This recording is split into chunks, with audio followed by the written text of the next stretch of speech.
And if you're just getting in the door, we have a recap with some of the local stories you may have missed. From the station Putting Local First, we begin with our top story, a new tool for the El Paso County Sheriff's Office and their deputies. The Sheriff's Office showed off two versions of the pepper ball system. This includes a launcher that looks a lot like a paintball gun, but instead of paint, it fires projectiles filled with powder irritant. The tool has been used in the county jail. Officials say it's been deployed 3 times this year without any injuries to staff or inmates, but now they're considering adding it to patrol deputies' tool belts as well.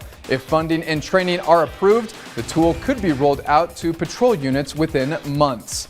More road work is coming to East El Paso. City officials are presenting early design plans for improvements for a mile-long stretch of the busy Vista del Sol corridor. Residents and business owners all sharing their mixed feelings, saying they know Vista del Sol needs work, but also hoping the project doesn't drag on. The city expects to start construction next summer and to complete the project in about a year.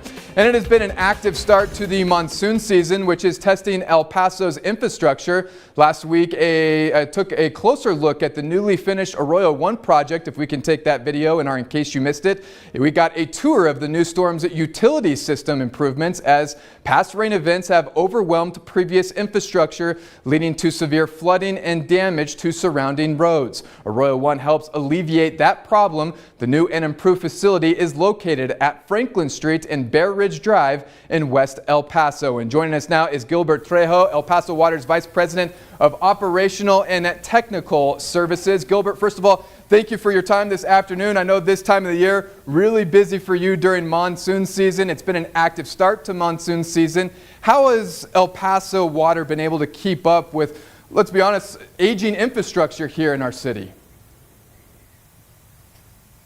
Yeah, thanks for having me, Andy. Yeah, you know, it has been a challenge, and it is a challenge to try and keep up with so many miles of channels and pipes, inlets, but our crews get the job done. You know, it starts with our people being organized, having them spread out across the city, and really having some really good weather reports ahead of time so that we could clean the spots that we know get hit the hardest.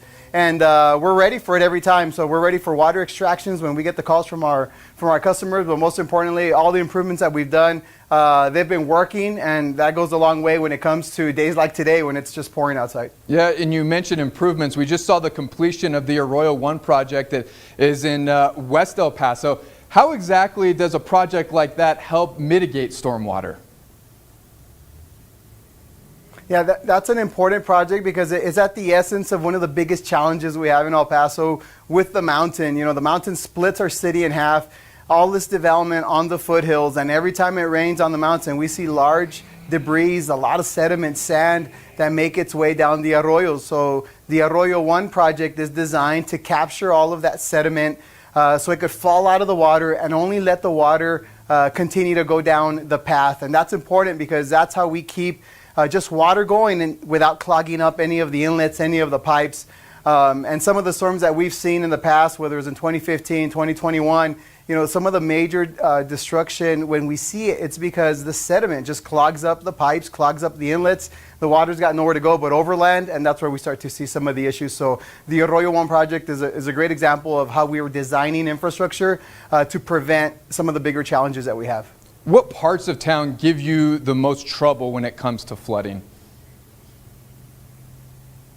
Well, anything along the mountain and the foothills, they always get hit the hardest because of the sediment. But the northeast, just with the geography with the mountain, it not only affects the way water runs off the mountain, but it affects weather patterns. So we've completed studies that really shows why the northeast part of El Paso gets hit harder than other parts of town. Something called a rain shadow is what we've learned that it's called. So it's a real thing that because of the mountain, the way the weather pattern comes and the way the storms come in, that's why the northeast gets hit the hardest. So yeah, aside from the northeast, west side also gets hit hard. Again, that slope is much steeper, so the flows come off the mountain a lot faster on the west side. So yeah, the geography in El Paso is very unique. And it's very complicated from a stormwater standpoint. So when we don't get a lot of rain, but when we do get it, we get it hard. The geography plays a big role in how complex and how diverse the stormwater system is. Different types of infrastructure. You know, it's not just underground pipes that's a solution.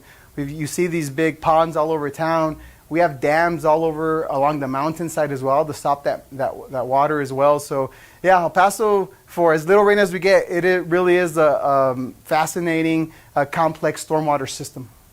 El Pasoans remember that 2006 flood, and if I'm not mistaken, it was shortly after that El Paso Water kind of took over when it came to stormwater mitigation. The stormwater mitigation facility, of course, was built that year as well. So after 20 years of some of these projects that you guys have been working on to help kind of alleviate some of the flooding that we're seeing in some of those prone areas, is El Paso ready for a big flood event like the one we saw in 2006?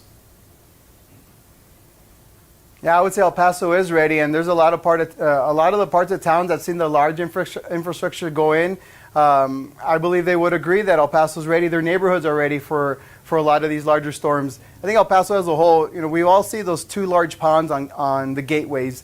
That goes a long way to prevent the flooding that happened in 2006 that shut down I-10. We have some more work to do down a little bit further, closer to downtown on Cotton. We still have some flooding issues there that we're working on, and we've got some designs that will be coming out here in the coming years to address those. But in large part, a lot of the infrastructure that was needed to deal with the really big destructive flows that we're seeing in 2006 are dealt with, are completed. You know, there's the Silver Springs Dam there in the west side, right along Selland Park.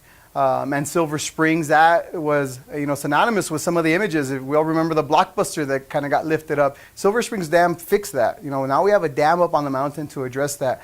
The work on the arroyos on the west side have also played a big role in dealing with flooding. The Northeast, like I mentioned earlier, the Northeast Channel number 2, as we refer to it, big project that took thousands of homes out of the floodplain. So in large part, you know, like you mentioned, almost 20 years later, $362 million worth of stormwater improvements. Yeah, we've done a lot of work, but there's a lot of work still left to do, and we just ask our customers to remain patient with us. We've got the program in place. We've got the projects ready to go as they're completed, as land is acquired. We're going to keep doing what we're doing and completing a lot of these projects and protecting public health and safety, protecting properties from getting flooded. All right, Gilbert Trejo with El Paso Water. Do appreciate you taking the time, some really great information, and again, always appreciate your insight when it comes to this. So thank you for joining us here. Anytime, Andy. Thanks for having me. You got it. Gilbert Trejo of El Paso Water. Let's send things over now to Roberts.